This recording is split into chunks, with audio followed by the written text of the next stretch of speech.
Josa,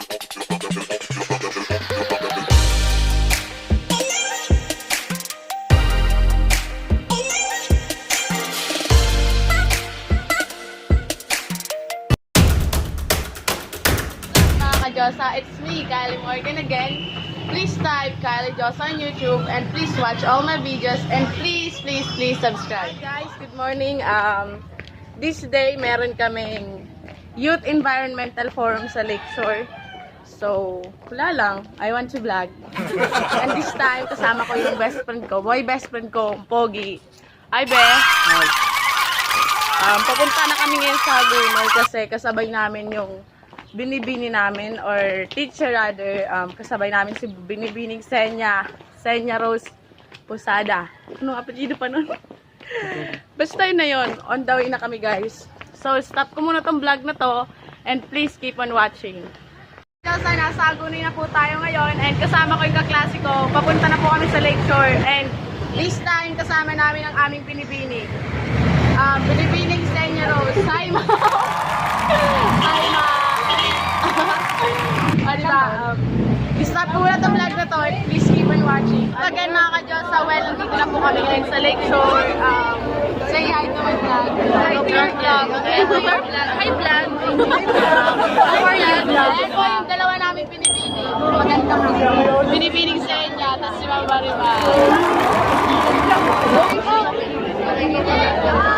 Hi baby. Shout out sa best friend kong pangit, Tapi Jerry. Tapi. Kaya po nandito si Jerry kasi imimit niya po si Judy. Nagdag-vlog. You want game? Ay, grade 11 na. Mga classmate niya. Sa lahat, pag pinag-uusapan ng kalikasan, tungkol sa inyo to, tungkol sa atin to. Dahil ang edukasyon, tungkol sa atin yan ngayon. Ang peace and order, tungkol sa atin yan ngayon. Pero yung kalikasan, yung pagmamahal sa kalikasan, pag-aalaga ng kalikasan, sa pangkaraniwan, hindi natin nararamdaman ngayon. Pero, kayo ho ang makakaramdam ng epekto. Yung nararamdaman ho nating mga baha, sakuna,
떠나지 마 Just stay 지금 이 시간을 멈춘 채